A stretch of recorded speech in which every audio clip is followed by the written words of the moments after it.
Welcome back, ladies and gentlemen, to another episode of ATG, the Syndicate Forum today. I am Jeff Black, joined with my co-host, Jason Theobald, a.k.a. Scooby. We are without our friend, our colleague, Robo, today.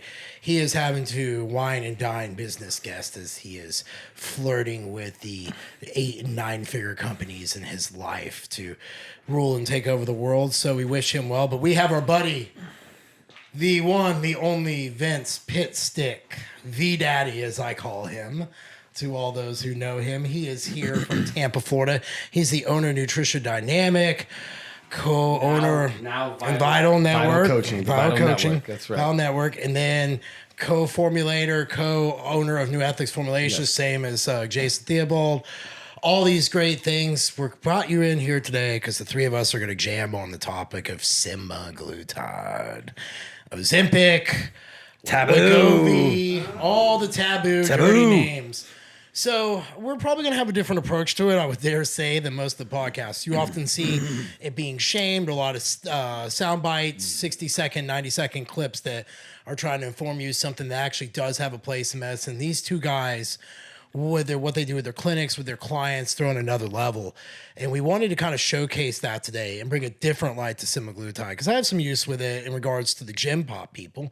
And I've seen some great placement with like morbidly obese people who are constantly hungry, who need that, switch off. We're talking like 150, 200 pounds overweight, which is where a lot of the country is starting to trend and go towards. So we're going to have a great dynamic conversation. But with that being said, Vince, can we introduce the topic of what is semaglutide exactly? Like, what kind of drug is it?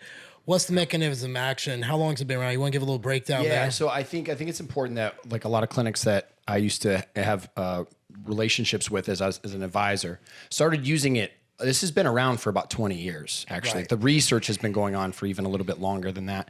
It's really been in heavy practice probably about, probably 15 years, right? About 15 years.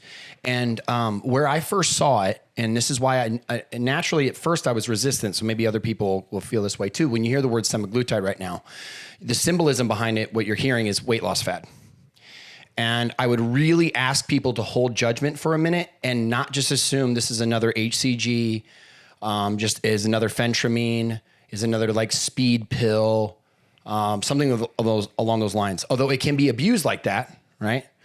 I want people to suspend judgment, and I want them to listen to this podcast and then come up with their own opinion after. Right? That's all I'm asking people to do is go on the ride with us, because we all have, it's a topic that's hot. So when you use a word, it has a symbol. That symbol has a meaning. And so people will shut off immediately depending on where you fall on those lines. And I was victim of that 10 years ago. So I'm at this one medical clinic. They're working with type 2 diabetics.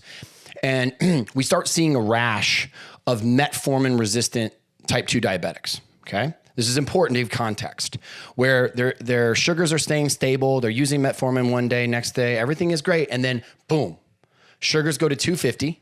They can't get it down with metformin, and they don't know what to do. They're asking me about what functional stuff to use, things like that. And then they throw this thing in. At the time, it wasn't semaglutide. There's been a few GLP-1s. What's the name that they're using now? That's the patented name. You got there's Ozempic, and then there was one even before that, but lirapeptide or something like that. Okay. Liraglutide, I think. I think it's more along that line, but I don't know exactly. It was close to that, and so some of the data that was there. So, anyways, that starts plummeting the numbers. Meanwhile, you're seeing a lot of other drugs that stack alongside of metformin, right? That are pills. And I had never seen those work very, very well.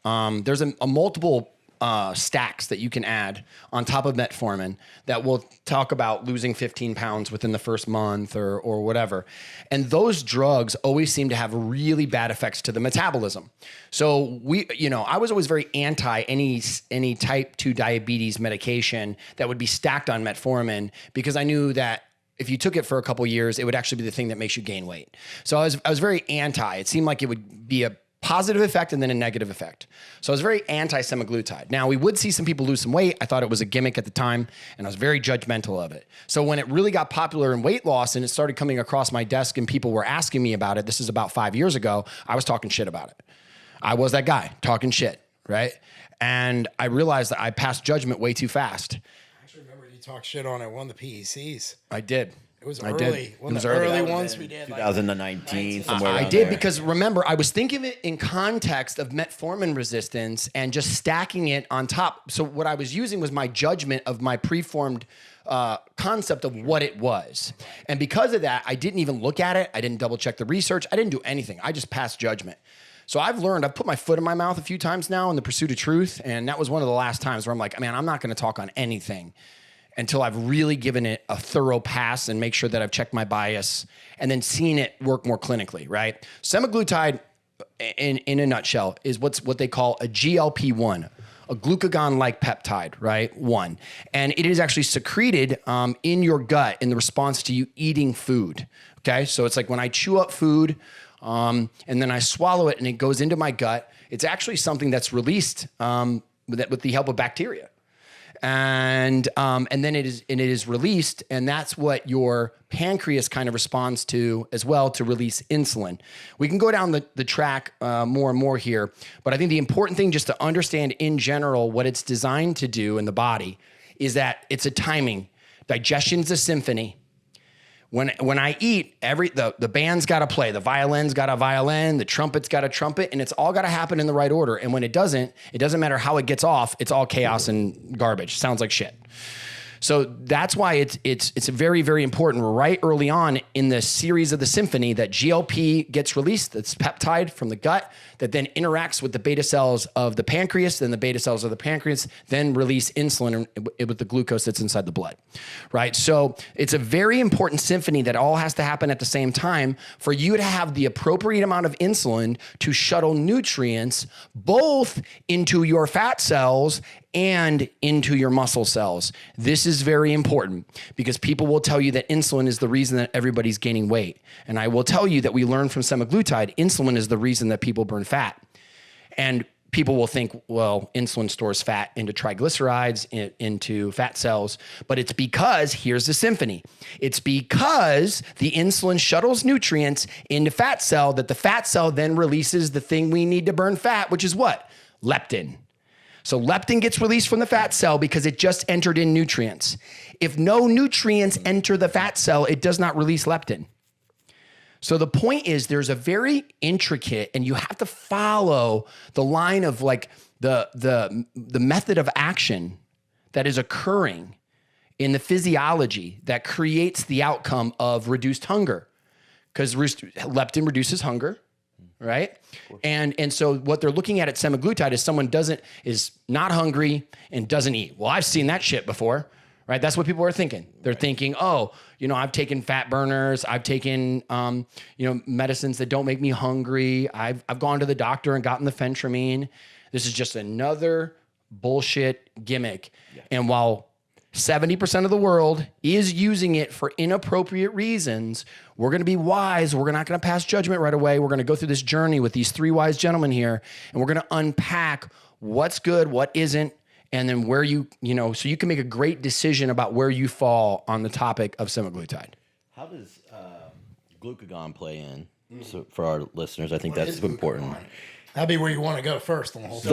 That, and then how does that play in with it? Yeah. And then how can cortisol be a problem for glucagon? Yeah, so it's a great question. So interestingly, when we talk about the pancreas, let's go to the pancreas. So people forget it's a digestive organ, but it's actually very integral as an endocrine organ. And so it serves this function of not just pancreatic enzymes, but also its release of glucagon and insulin. Two key instruments in the symphony of metabolism. So glucagon, your body has to decide where it's going to get its reserve energy from. So glucagon is the hormone that when it gets released from something called alpha cells. So you have alpha cells on your pancreas, and you have beta cells. Beta cells release the insulin. Alpha cells release the glucagon, right? So your body's going to release one of them. Right? It depends which one and how much of each one that dictates whether you store fat, how your glucose levels are, and then what your energy levels are like.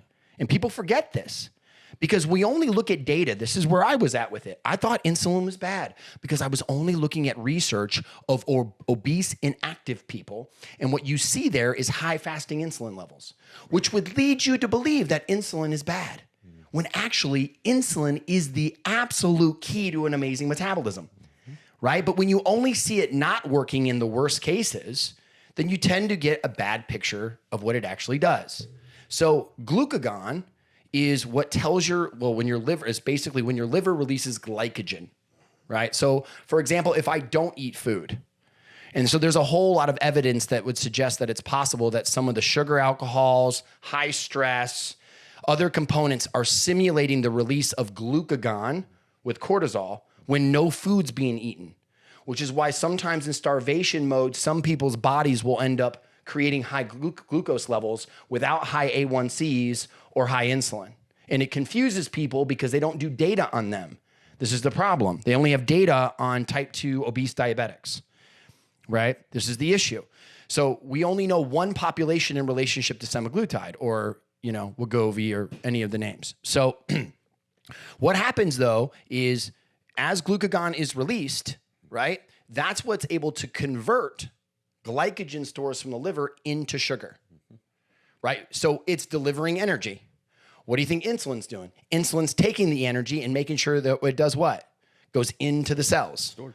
So it's all about access to energy, whether it's stored energy or energy that you just recently consumed, right? And the lever about which one you get depends on which hormone gets released. And what does that sound like? We talk about in fitness, it's like all you need to do is be in a caloric deficit. But you and I both know that what energy source that they eat, meaning did they eat fat or muscle? Well, how would we figure out which one? Well, if you're releasing a lot of glucagon and you don't have any more glycogen stores, where's it going to get that sugar from? Amino acids that come from your muscles, which comes from neoglucogenesis, which is induced by glucagon production, right? Or is it going to eat readily available energy that's in your blood vessels, which is glucose and free fatty acids from the triglycerides? It's going to break it off from there. That's right. So that's why the mystery of metabolism and CICO versus what we'll say as calories in, calories out. Right. Calories in, calories out versus hormones. This is the divergence. And it hits right on the head of semaglutide. And if you're not a little nuanced and don't slow down a little bit, history is going to show you to be a fool because you're not understanding that we're having the breakthroughs in the mystery right now where calorie deficits are very true, but hormones, very true. And semaglutide is proving that every single day right in front of our eyes. So that's kind of like the symphony that has to occur in order for your body then to realize the energy sources in your body and you feel vibrant and energetic. And so if that gets off, and it's so often it does, now all of a sudden there's all these interruptions and then energy sources get stuck in the wrong places. So for example, if you don't have insulin and you eat a bunch of food or you're not very sensitive to insulin, then all that available energy just sits where? In your blood vessels. Yep. And then your body's got to do something with it, so it stores it. But if you're still releasing glucagon while you're eating, you will actually break down muscle while you're eating. And what do we know about metabolism science? You're supposed to actually burn fat while you eat. Yep. But if you don't release the symphony of hormones, guess what? You will eat and still break down muscle, and you'll eat that. And then your sugars just keep going up no matter what you do. Protein, carb, fat, doesn't matter. And that's where people get so confused. Stupid human tricks are, it's like, ooh, I got rid of carbs, my insulin drops. That means sugar and insulin is bad. No, that was a temporary period of time where your body was able to access stored resources of fat. You keep doing that over and over and over and over again, and guess what? You're going to get reverse behavior. Your body's going to slow down and adapt to that, right? So go ahead. Well, so I was going to say, I think important there to note is you're talking about the body being able to burn fat while we eat, so kind of burn as we digest. Yeah. And if we're not getting that happening, then we're potentially, I don't know why I said that twice, but we're burning muscle then. And so we're getting less efficient. Yes. And by the way, we have too much sugar in the blood. Inflammation's up then too, right? Yes. So we're then in a world of hurt in terms of metabolic rate. But what I was going to say was, doesn't that kind of say then metabolic flexibility is the ability to be able to burn sugars and fat? Yeah. And that's when you know when you have a very good metabolism, right? And so if you can't do both, you're metabolically inflexible or probably staring down the barrel of weight loss resistance, some of these other things that we see very often. The cornerstone of all disease, whether we're talking about Parkinson's, whether we're talking about autoimmune diseases, whether we're talking about cancers or diabetes, it comes down to the mitochondria's ability to process energy. That's it, folks. Yep. All disease is metabolic. So if you master the metabolism, you master disease, which is why all of you nutrition coaches or anyone that's out there, you may think all you're doing is working with macros and moving the body. No, you're mastering metabolism, which means you're mastering disease. And that's why anyone who can work with nutrition can be one of the greatest healers on the planet. I keep going there, and I just want people to realize that. If you solve metabolism issues, you can get rid of, if you get the brain to metabolize nutrients correctly, disease goes away. So what do you think? I know this is a softball, right? Yeah, here we go. Put it on a tee. What do you think about, because I know what I think, but I don't know what you think. Yeah. You're the one who flew all the way in. When you see influencers that say, all semaglutide is good for is to decrease your appetite. Yeah. So when we look at the research on overweight, obese adults, the research would tell you that they are overeating. Mm-hmm. And that is true. That portion of the population is overeating. 3,500 calories or something, right? Yeah. A day, roughly? Yeah, about 3,500. I remember I had a client, dude. He was literally, it was 2 liters a day of Coke. Yeah. And I said, well, let's just cut down to 1 for the first couple weeks. And he started dropping weight. And then that motivated more. But yeah, I know what they're talking about. Sure. Like, you'd be impressed. Like, when they start eating, the biggest complaint I would get, the plate didn't look full enough to what their visually concepts of what they usually eaten. Mm-hmm. And that was when they would be put on semaglutide to help. They would be able to retrain that part of it to a degree because it would and I get that knock it out. Yeah. So let's talk about the mechanism that's going on in that person though, real quick. So we'll call him John Doe here. John Doe continues to consume high amounts of calories. So he stays in a sugar burning state all of the time, which is a pro-inflammatory state, which is the same state a bodybuilder will get himself into if he overfeeds for too long or he stays on insulin too long. Mm-hmm. And he doesn't raise it because you got to keep raising it over time because your body gets what? Resistant to it. It adapts. Yep. Remember, the fat burner will burn fat. You take it too long, it will make you gain fat. Your body is the most amazing machine, adaptive machine. It will learn to adapt to anything that you do to it consistently to survive. Every day I look at the human body, I am blown away at its abilities to adjust. And because we limit it in our minds, we get confused when it does the opposite of what we think it should do. So what happens though to this John Doe is that he starts consuming more. And so then what happens is his insulin level starts staying higher and his sugar starts staying higher in his blood. So then every time that John eats, here's the problem. His average insulin stays higher, but his firing insulin, meaning when I eat food, doesn't fire because he's not sensitive anymore. Beta cells are beginning to die. So when he eats food, he releases more glucagon. So now his sugars go even higher. Yeah, it's like 2 + 2 is 5. Yes. Yeah. But now, because of that, John Doe will either, in response to the insulin being in the blood, will either release too much leptin because he's eating and leptin hormone comes from the fat cells, or he won't secrete any leptin. Okay. Because he gets leptin insensitive. Leptin's a hormone. Yeah. Right? So this is the same thing though, when you'll start seeing thyroid numbers drop and you'll start seeing hormone levels get low. Convert all these things. Yeah. All of them are hormones. So when you start not being sensitive to one, you start not being sensitive to them at all. Yeah. That's why I don't like thyroid medicine.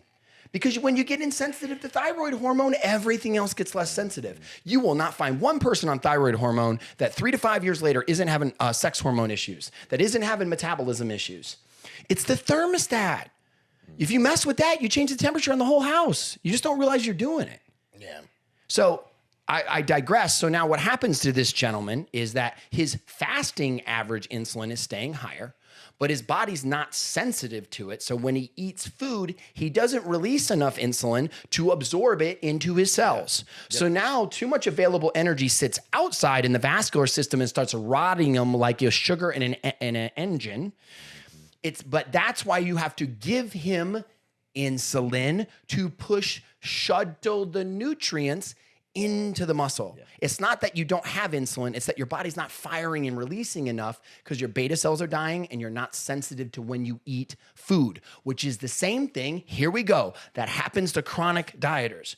You can go the opposite direction. You can underfeed and you can stress the F out. Because now, guess what happens? Your catecholamines, okay, adrenaline, when you get adrenaline, you're not hungry. Do you know why you're not hungry? Dumping, you're feeding the body. You're eating Snickers bars. Yeah, it's coming from your liver. Your liver's in there serving packs. Yo, I got you. Eat this. Right? Your liver's dumping this sugar, right? Dumping this sugar. And so you don't need anything. You're dialed, right? Until you run out of that sugar. And then your body's got to go find it other places. But you get used to that. That's why it's very important that when you intermittent fast. And when you say other places, it's going to go from muscle because the body's not it doesn't know how to burn fat. That's why I can't stand long-term fasted training. Your body's learning to get into, you're training it to do that. Short-term, great, because it's a new variable.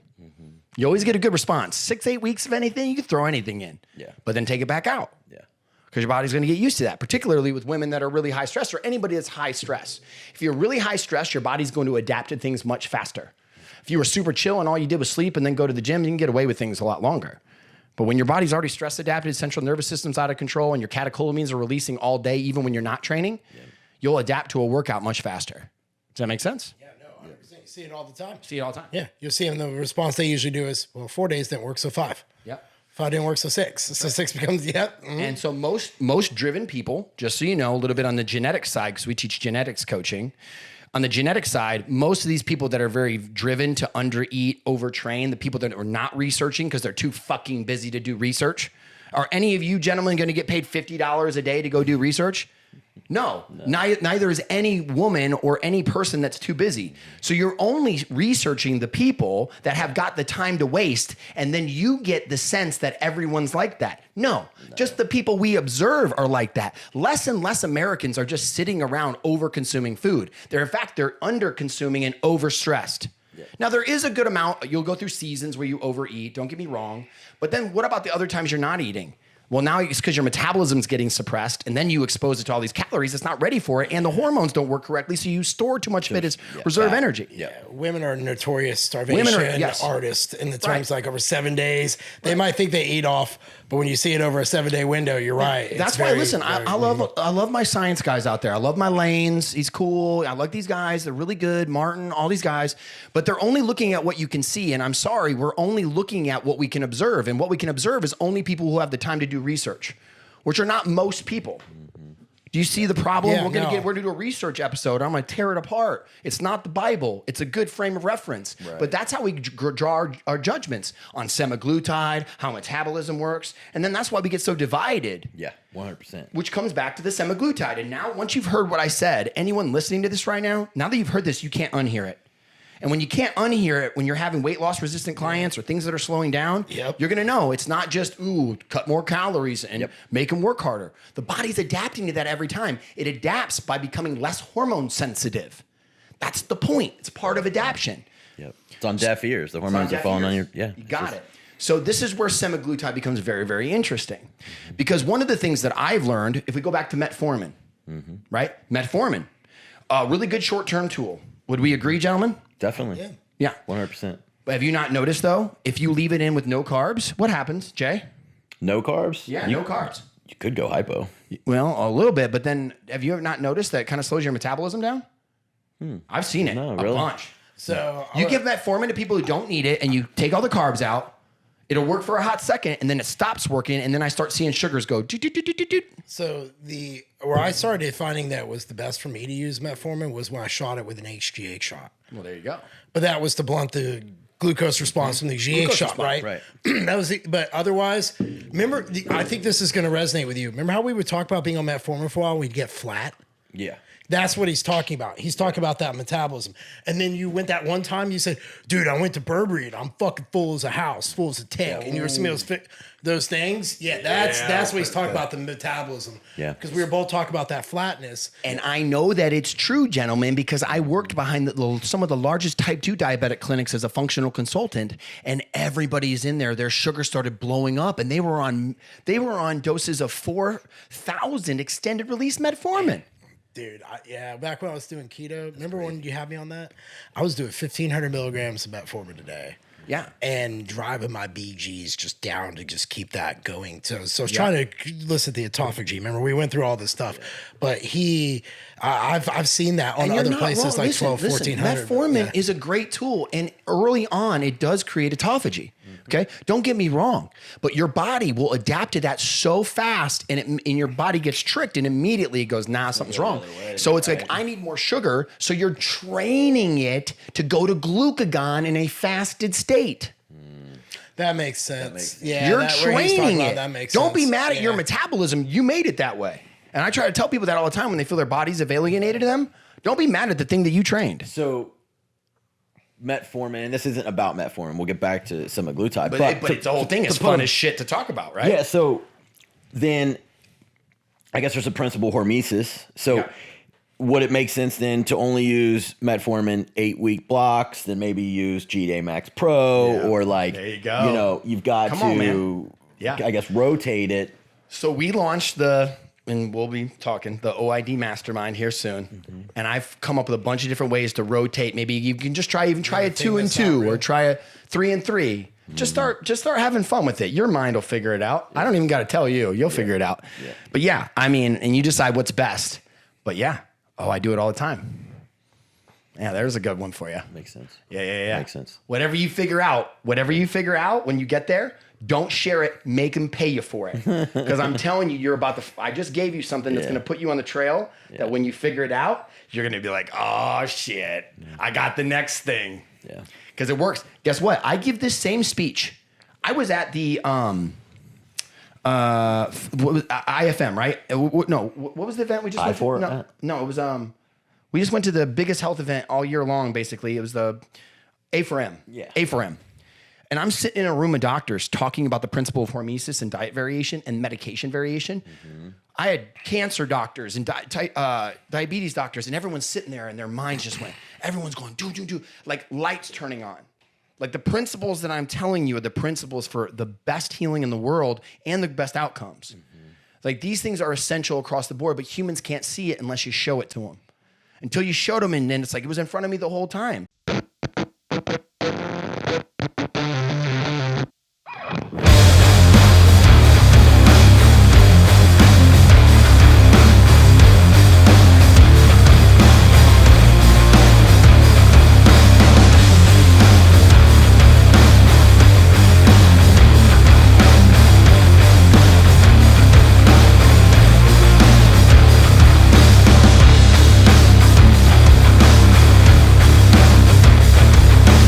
Wow. My book is finally here, Brittle To Unbreakable. It's an autobiography that cannot resist being a self-help book. It's my personal journey. It's to show you that life isn't this polished thing. It's really a story of triumph we all have, and it's really important to share those more as we get out there in the world. And I wanted to share mine with you all. Go to brittle2unbreakable.com. It releases this month. If you guys are looking for anything else to do with the show, or sponsorships, new ethics formulations, AVH, if you guys want some coaching, I'm there for all that. Check me out, brittle2unbreakable.com. Are you looking for a guy who can produce all your things that you want produced to a level that just says, wow, this is unique, clean, and most of all represents my brand, my story? Be sure to check out Cinema 83, Logan Hyder. He is our go-to for everything we do with the Syndicate and After Dark, and he is very successful here in the Nashville area. Check him out for a consultation for anything to do with your videography or production needs. Hey, my name's Jason Theobald, owner of Scooby Health, and then we also have a university under that, Scooby U. If you're really interested in some of the things we talked about today, go and check out our site, scoobyhealth.com. We got some education for you. We also can help you on your own journey. So yeah, that's it. Thanks. Hey, I'm functional health coach Vince Pitstick. And if you love any of the information today and are starving for more, you can come check out my university, Metabolic Mentor University, or metabolicmentor.com, or you can join my apprenticeship. You can go to Vince_Pitstick is my Instagram, or check out Metabolic Mentor YouTube. Thanks.